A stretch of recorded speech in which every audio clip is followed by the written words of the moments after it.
Hello everyone, welcome back to the YouTube channel. हम पढ़ रहे हैं जेडीए जीएलओ के लिए, जो कि जुलाई में एग्ज़ाम होने वाला है।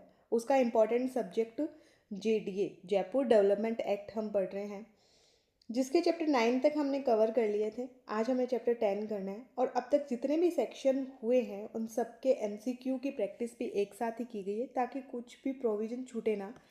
बिकॉज ये जो एक्ट है ये बहुत इम्पॉर्टेंट है। तो आज का जो चैप्टर है 10 है, power to levy certain charges. ये सेक्शन 65 से लेके 68 तक है। इसमें सेक्शन कितनी है? 4 है। बहुत छोटा सा चैप्टर है, तो हम स्टार्ट करते हैं। Section 65 authority fund. सेक्शन 65 बात करता है कि अथॉरिटी का जो फंड है वो किन किन सोर्स से आएगा और उसका उपयोग कैसे कैसे किया जाएगा। इम्पोर्टेंट पॉइंट है कि स्टेट गवर्नमेंट अथॉरिटी को ग्रांट देती है, लोन और एडवांस दे सकती है। ये हमने प्रीवियस सेक्शंस में पढ़ा। और गवर्नमेंट अथॉरिटी को फाइनेंशियल असिस्टेंस भी प्रोवाइड कर सकती है, वित्तीय सहायता भी दे सकती है। और अथॉरिटी अपनी जो भी लैंड है, फीस है, चार्जेस है या कोई भी अदर सोर्स है, उनसे इनकम प्राप्त कर सकती है। ये अथॉरिटी के पास अपना पावर है। जैसे मान लीजिए लैंड प्रोसीड हो गया, किसी भी चीज़ की फीस लेना हो गया, कोई चार्जेस इम्पोज कर दिए, या किसी प्रॉपर्टी को सेल आउट कर दिया, या कोई भी प्रॉपर्टी है उसका इंटरेस्ट है, तो ऐसे ऐसे फंड अथॉरिटी के पास अपने आ सकते हैं। और जो भी फंड अथॉरिटी के पास में आएंगे सभी अथॉरिटी फंड में जमा किए जाएंगे। और अथॉरिटी फंड का उपयोग कैसे किया जाएगा? इस एक्ट में जो भी उद्देश्य और डेवलपमेंट वर्क दे रखे हैं, स्कीम दे रखे हैं, सिर्फ उनके लिए किया जाएगा, अदरवाइज नहीं किया जाएगा। यानी जो भी प्रिस्क्राइब्ड मैनर इस एक्ट में दे रखा है उसी के अकॉर्डिंग किया जाएगा। Section 66 restriction on registration of sale deed etcetera. Section 66 बात करता है कि अगर कोई वैकेंट लैंड पड़ी है तो उसकी सेल या ट्रांसफ़र, जैसे मान लीजिए 30 साल से ज़्यादा तक वो पड़ी है, उसमें कोई इंटरफेयर नहीं हुआ और उसका पोजीशन अब जेडीए के पास में हो गया, तो अगर उस वैकेंट लैंड का कोई भी सेल करना है या ट्रांसफ़र करना है तो उसकी डीड को तब तक रजिस्टर नहीं किया जाएगा जब तक कि अथॉरिटी द्वारा लगाया गया प्रीमियम जमा ना करवा दिया जाए। यानी पहले क्या जमा करवाना है? प्रीमियम जमा करवाना है, उसके बाद ही आप उस डीड को रजिस्टर करवा सकते हैं। फिर वैकेंट लैंड की सेल और ट्रांसफ़र डीड रजिस्टर करने से पहले अथॉरिटी को जो प्रीमियम देना होता है उसका पेमेंट करना जरूरी होगा। ट्रांसफरर जो दे रहा है को प्रीमियम पेमेंट का एविडेंस भी देना होगा कि हमने पहले ये जो पेमेंट है जेडीए में जमा करवा दिया है, रजिस्टरिंग ऑफिसर के सामने देना पड़ेगा, प्रूफ चाहिए होगा। अगर प्रूफ नहीं दिया गया है तो वो जो रजिस्टरिंग ऑफिसर है उस डॉक्यूमेंट को रजिस्टर नहीं करेगा। तो ये सिर्फ रिस्ट्रिक्शन किस पे लागू होगा? अगर कोई लैंड ऐसी है जो वैकेंट पड़ी है, सिर्फ उन्हीं पे लागू होगा। तो इन शॉर्ट हम कह सकते हैं कि वैकेंट लैंड की सेल और ट्रांसफ़र लागू होगा। अथॉरिटी द्वारा लगाए गए प्रीमियम का पेमेंट कंपलसरी करना है। पेमेंट का प्रूफ भी देना जरूरी है। प्रूफ के बिना सेल डीड रजिस्टर नहीं होगी। सिंपल सा ये सेक्शन है। Section 67 urban assessment. Urban assessment क्या होता है कि जब अथॉरिटी किसी प्लॉट को या किसी भी प्रॉपर्टी को लीज पर देती है तो उसका एक परमानेंट टाइम के लिए प्रीमियम उसका लेती रहती है, उसका रेंट रिकवर करती रहती है। उसके बारे में ये सेक्शन है। तो सेक्शन 67 बात करता है कि अथॉरिटी लीज होल्ड लैंड जो भी है उसके जो प्लॉट होल्डर्स हैं उनसे अर्बन असेसमेंट लेती रहेगी। यानी जो ग्राउंड रेंट उसका होना है वो रिकवर करेगी और उसे अथॉरिटी के फंड में जमा करेगी। एक तरह से ये इनकम है अथॉरिटी की।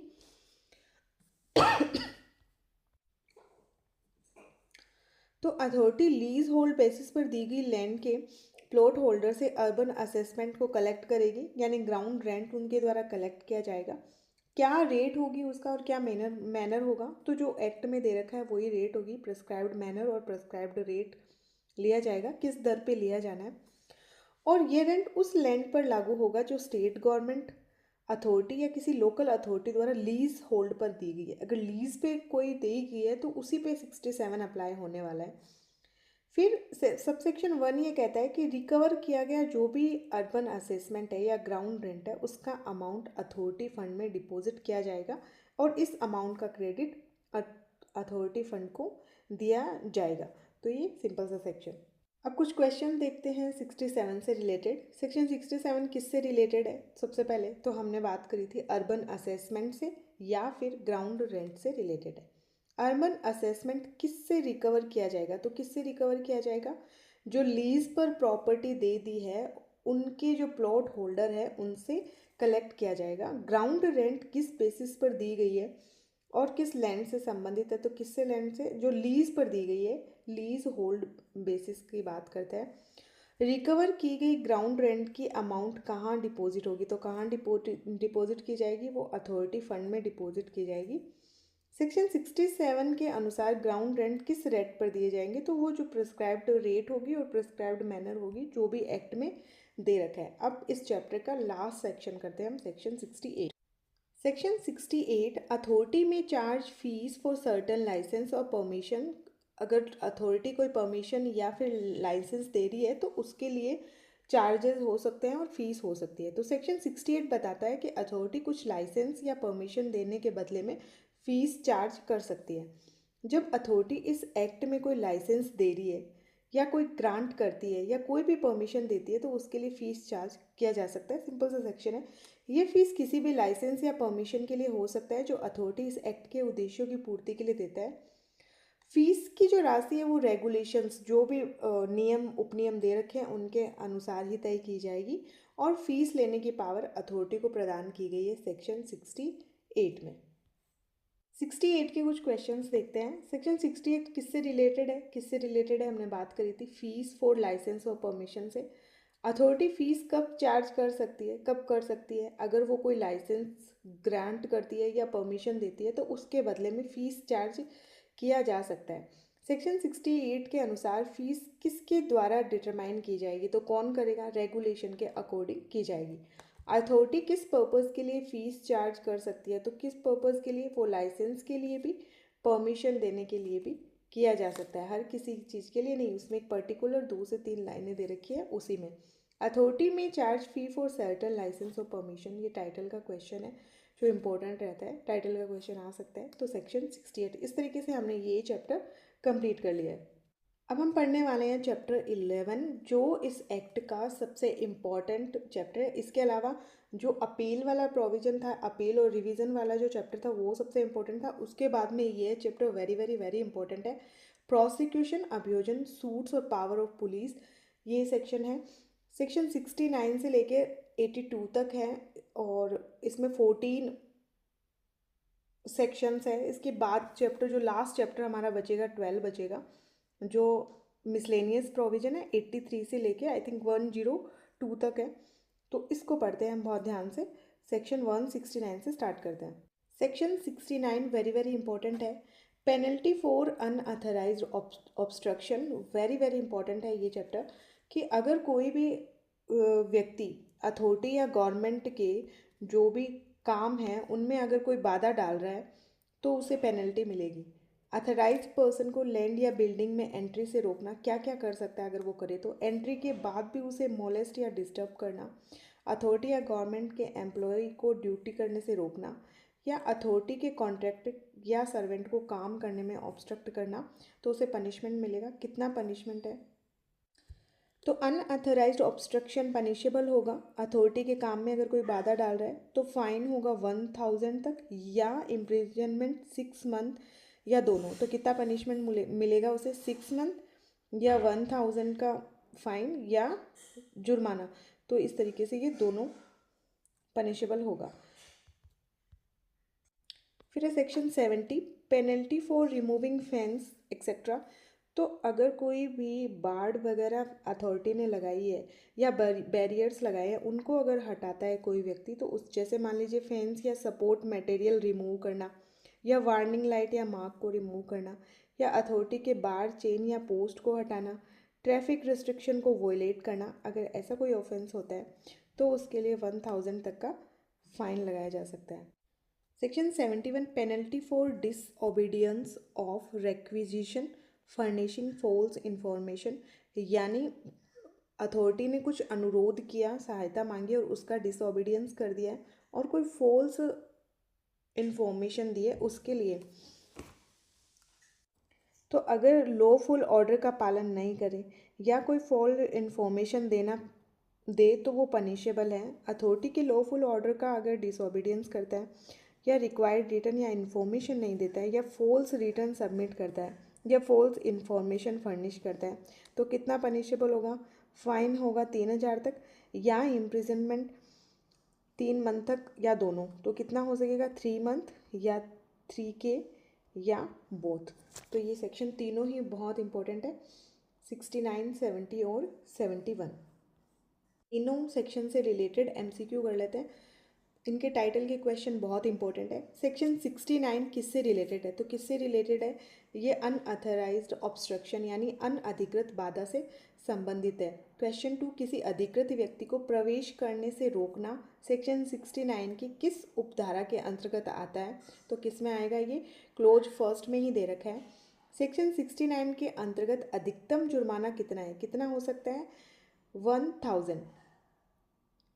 फिर है section 70, penalty for removing fence etcetera. Section 70 किससे रिलेटेड है? तो बाड़ आदि हटाने से रिलेटेड है। अथॉरिटी द्वारा लगाई गई बाड़, चेन, पोस्ट हटाना सेक्शन 70 की किस उपधारा में अपराध है? तो ये C क्लोज में दे रखा है। सेक्शन 70 के अंतर्गत अधिकतम जुर्माना कितना लगाया जा सकता है? तो 1,000 तक का जुर्माना लगाया जा सकता है। 71, penalty for disobedience of requisition and furnishing false information. Section 71 किससे रिलेटेड है? तो आदेश की अवहेलना और झूठी सूचना से रिलेटेड है। फिर लॉफुल ऑर्डर की अवहेलना करना सेक्शन B की किस उपधारा में दे रखा है? तो A में दे रखा है। फॉल्स इंफॉर्मेशन देना सेक्शन 71 की किस उपधारा में आता है? B में। सेक्शन 71 में अधिकतम फाइन कितना हो सकता है? मैक्सिमम। तो 3,000 का फाइन उसमें दे रखा है, जबकि 69 और 70 में कितना है? 1,000। 72 हम सेक्शन पढ़ने के बाद करेंगे। सेक्शन 72, एनक्रोचमेंट और ऑब्स्ट्रक्शन अपॉन पब्लिक लैंड, यानी अतिक्रमण करना, ऑब्स्ट्रक्शन यानी बाधा पहुंचाना पब्लिक लैंड पर। तो ये सेक्शन बेसिकली है पब्लिक लैंड पर एनक्रोचमेंट, अतिक्रमण, ऑब्स्ट्रक्शन करना। तो ये पनिशेबल ऑफेंस होगा। अगर कोई व्यक्ति पब्लिक लैंड है उस पर एनक्रोचमेंट करता है या पब्लिक लैंड पे कोई ऑब्स्ट्रक्शन करता है, जैसे अपनी तरीके से कोई फेंच वगैरह लगा लेना, अथॉरिटी एनक्रोचमेंट को रिमूव कर सकती है और उससे रिकवर करेगी जो भी पेनल्टी है वो। अथॉरिटी प्रॉपर्टी को सीज या अटैच कर सकती है। जैसे बहुत बार क्या होता है कि पब्लिक लैंड होती है उस पर लोग जैसे अपनी गाय बांध देते हैं या कोई भी पेट उस पर रख देते हैं, तो उसके लिए ये सेक्शन है, एनक्रोचमेंट ऑन पब्लिक लैंड। 73 बात करता है general provision for the punishment of offences. Act, rule या रेगुलेशन का अगर वॉयलेंस किया जाता है, इस एक्ट में जो दे रखा है उसकी पनिशमेंट इस सेक्शन में दी जाएगी। तो एक्ट के प्रोविजन का कॉन्ट्रावेंशन भी ऑफेंस है, रूल्स रेगुलेशन का वॉयलेंस भी ऑफेंस है। फर्स्ट ऑफेंस होने पर फाइन लगाया जा सकता है और अगर वापस से किया तो फिर ज़्यादा फाइन लगाया जाएगा। अब कितना फाइन है ये हम देखते हैं। General punishment provision, act, rule, regulation का वॉयलेंस अगर पहली बार किया है तो 1,000 तक, और सब्सिक्वेंट यानी बार बार किया जा रहा है तो वो बढ़ता जाएगा, अतिरिक्त में होगा 250 से 5,000 तक का फाइन लगाया जा सकता है। इससे रिलेटेड क्वेश्चन करते हैं। सेक्शन 72 किससे रिलेटेड है? तो किससे रिलेटेड है ये? सार्वजनिक भूमि पर अतिक्रमण, एनक्रोचमेंट या ऑब्स्ट्रक्शन से रिलेटेड। अथॉरिटी द्वारा अतिक्रमण हटाने का खर्चा किससे वसूला जाएगा? जिसने अतिक्रमण किया है, यानी अपराधी या अतिक्रमणकारी से। सेक्शन 72 के तहत अधिकतम कारावास कितना दे रखा है? तो 3 वर्ष तक का पनिशमेंट दे रखा है सेक्शन 72 में। सेक्शन 73 किससे रिलेटेड है? तो सामान्य दंड के प्रावधान से रिलेटेड है। अगर फर्स्ट टाइम किसी ने ऑफेंस किया है तो 1,000 और दूसरी बार किया है तो 250 से 5,000 तक का पनिशमेंट सब्सिक्वेंट में चलता रहेगा। अब है section offences by companies, section 74। तो अगर कोई ऑफेंस कंपनी के द्वारा किया जाता है तो वो कंपनी लायबल होगी। ये सेक्शन 74 कहता है कि कंपनी के ऑफेंस के लिए कंपनी और उस समय जो भी इंचार्ज व्यक्ति है वो दोनों रिस्पॉन्सिबल होंगे। जैसे उसका कंपनी का डायरेक्टर, मैनेजर, सेक्रेटरी या कोई भी अदर अगर ऑफिसर है तो वो लायबल हो सकते हैं। और अगर ऑफेंस कंसेंट, कन्वीनियंस या नेग्लिजेंट से हुआ है तो ऑफिसर पनिशेबल होगा, यानी इसमें स्ट्रॉन्ग लाइबिलिटी दे रखी है। यदि कोई व्यक्ति ये प्रूव कर देता है कि ऑफेंस उसके नॉलेज के बिना हुआ है या उसने उसे रोकने की कोशिश की थी, सारी ड्यू डिलीजेंस बढ़ती थी, तब वो लाइबिलिटी से बच सकते हैं। 75 again very very very important, cognizance of offence. तो किसी ऑफेंस का कॉग्निजन कोड तभी लेगा जब कंप्लेंट अथॉरिटी या अथराइज्ड पर्सन द्वारा लिखित में दी गई हो, रिटन में अगर दी गई हो। तो इस एक्ट के अंतर्गत किसी भी ऑफेंस का कॉग्निजन हमेशा लिखित कंप्लेंट के आधार पर ही होगा, अदरवाइज नहीं होगा। कौन करेगा कंप्लेंट? अथॉरिटी या फिर उसके द्वारा अथराइज्ड पर्सन के द्वारा ही कंप्लेंट की जा सकेगी रिटन में। यदि किसी अनऑथराइज्ड डेवलपमेंट से किसी व्यक्ति के प्रॉपर्टी के एंजॉयमेंट का अधिकार प्रभावित हो रहा है तो वो व्यक्ति भी कंप्लेंट कर सकता है। सबसे इम्पॉर्टेंट पॉइंट है, कॉग्निजेंस कौन से कोर्ट से लिया जाएगा? तो सीजीएम कोर्ट से लिया जाएगा। चीफ जुडिशियल मजिस्ट्रेट से नीचे का कोई भी कोर्ट इस एक्ट के अंतर्गत पनिशेबल जो भी ऑफेंस है उसका ट्रायल नहीं करेगी। तो अगर देखें तो रिटन में कंप्लेंट आवश्यक है और कंप्लेंट अथॉरिटी या अथराइज्ड पर्सन ही करेगा। अफेक्टेड पर्सन भी कंप्लेंट कर सकता है। ट्रायल केवल सीजेएम कोर्ट के द्वारा ही की जाएगी, अदरवाइज कोई नहीं की जाएगी। कुछ क्वेश्चंस देखते हैं सेक्शन 74 से। पहला हेडिंग का क्वेश्चन, 74 किससे रिलेटेड है? तो किससे है? Offences by companies. यदि कोई ऑफेंस कंपनी द्वारा किया जाता है तो कौन लाइबल होगा? तो जो भी इंचार्ज व्यक्ति है कंपनी के, चाहे डायरेक्टर, मैनेजर, कंपनी जो भी है वो सब उसमें लाइबल होंगे। डायरेक्टर, मैनेजर, सेक्रेटरी यानी ऑफिसर कब लाइबल माना जाएगा? तो यदि ऑफेंस उनके कंसेंट से हुआ है, कन्वीनियंस से हुआ है या नेग्लिजेंट से हुआ है तो इन सबको लाइबल माना जाएगा जब तक कि ये प्रूफ ना कर दे। यदि कोई व्यक्ति ये साबित कर देता है कि ऑफेंस उसकी नॉलेज के बिना हुआ था या उसने ड्यू डिलिजेंस बरती थी उसे रोकने के लिए, तब वो लाइबिलिटी से बच सकते हैं। ये सारे व्यक्ति बच सकते हैं। कंपनी का अर्थ क्या है? कंपनी वही जो हम बीएनएस में पढ़ते हैं, कॉर्पोरेट फर्म और इंडिविजुअल एसोसिएशन कंपनी कहलाता है। 75 सेक्शन 75 के अनुसार किसी ऑफेंस का कॉग्निजेंस कोर्ट कब लेगा? तो सिर्फ लिखित कंप्लेंट पर ही लिया जाएगा। रिटन कंप्लेंट किसके द्वारा की जाएगी? या तो अथॉरिटी करेगा या जो भी अथराइज्ड पर्सन है उसके द्वारा किया जाएगा। यदि किसी प्रॉपर्टी के एंजॉयमेंट का अधिकार अनअथराइज्ड डेवलपमेंट से प्रभावित होता है तो वो क्या कर सकता है? अथॉरिटी के पास में कंप्लेंट कर सकता है। सेक्शन 75 के अनुसार ऐसा ऑफेंस किस कोर्ट के द्वारा ट्रायल किया जाएगा? तो सिर्फ सीजीएम के द्वारा किया जाएगा। ये क्वेश्चन वेरी वेरी इंपॉर्टेंट है। सेक्शन 75 के अंतर्गत कौन सी बात सही है? तो कॉग्निजेंस अथॉरिटी की लिखित कंप्लेंट पर ही होगा, अदरवाइज नहीं होगा। तो आज हमने 75 क्वेश्चन तक कंप्लीट किए हैं। नेक्स्ट सेक्शन हम करेंगे नेक्स्ट क्लास में। Thank you so much, keep watching.